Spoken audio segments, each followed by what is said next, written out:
Hi friends and relatives, అందరూ బాగున్నారా? నేను బాగున్నాను. మీరు బాగుండాలని ఆ వారాహిదేవిని కోరుకుంటున్నాను. ఈ గుప్త నవరాత్రుల్లో ఈరోజు 3వ రోజు. ఈరోజు స్వప్న వారాహి రూపంలో ఉంటుంది అమ్మవారు. కొంతమందికి వైష్ణవిదేవి రూపంలో కూడా కొలుచుకుంటారు. కానీ ప్రత్యేకంగా స్వప్న వారాహి రూపంలో కొలిచినట్లయితే వాళ్ళకి భవిష్యత్తులో జరిగేది స్వప్నంలో దర్శనమిస్తుంది. అది స్వప్నంలో మీకు భవిష్యత్తులో ఫలానా జరగబోతుంది, జాగ్రత్త పడండి అని కూడా చెప్తారు. శుభాలను అశుభాలను కలగజేస్తుంది. ఈమెను రాత్రి దేవత అంటారు. అంటే స్వప్న వారాహి దేవత పూజ చేయాలంటే రాత్రులే చెయ్యాలి, రాత్రులే ఉపాసన చెయ్యాలి. ఈ అమ్మవారు ఎవరంటే లక్ష్మీదేవి యొక్క గొప్ప అవతారాల్లో ఈ స్వప్న వారాహి ఒక అవతారం. పురుష రూపంలో విష్ణు వరాహ రూపము ఎత్తితే, స్త్రీ రూపంలోని చెప్పబడినటువంటి వరాహ రూపంలో ఈ స్వప్న వారాహి లక్ష్మీ స్వరూపం. ఈ స్వప్న వారాహి అమ్మవారిని పూజ చేసినట్లయితే అఖండ ఐశ్వర్యం లభిస్తుంది. ధనం కోసం బాధపడిన వారికి ఈ 3వ రోజు చేస్తే ధనప్రాప్తి తప్పకుండా కలుగుతుంది. అంటే ఎలా ఉంటుందంటే, ఈ అమ్మవారు చీకటి మేఘాల మధ్యన చీకటి మేఘాలతో కప్పబడి 3 కళ్ళతో ఉంటుంది. త్రినేని 3 కళ్ళతో ఉంటుందన్నమాట.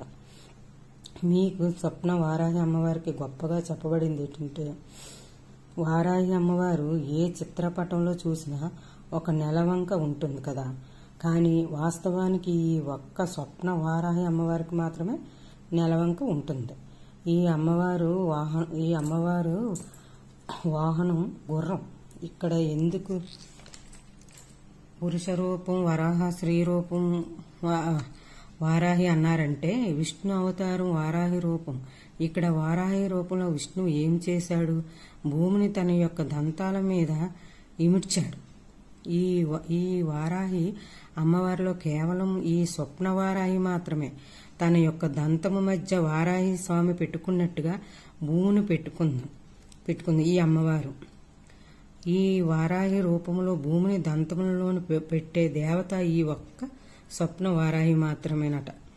ఈ వారాహి అమ్మవారు చతుర్భుజాలలో పాము ఉంటుంది, ఒక భుజములో మేక ఉంటుంది, ఒక భుజంలో కత్తి ఉంటుంది, ఒక భుజంలో డాలు ఉంటుంది. పాముని మేకని పట్టుకొని ఉంటుందన్నమాట. ఈ అమ్మవారు ఎలాగ ఉంటారంటే, దగదగా మెరిసే ప్రకాశంలాగా, బంగారు వర్ణంలాగా, శ్వేత వర్ణంలాగా మెరిసేటి వస్త్రాలు ధరిస్తుందన్నమాట ఈ అమ్మవారు.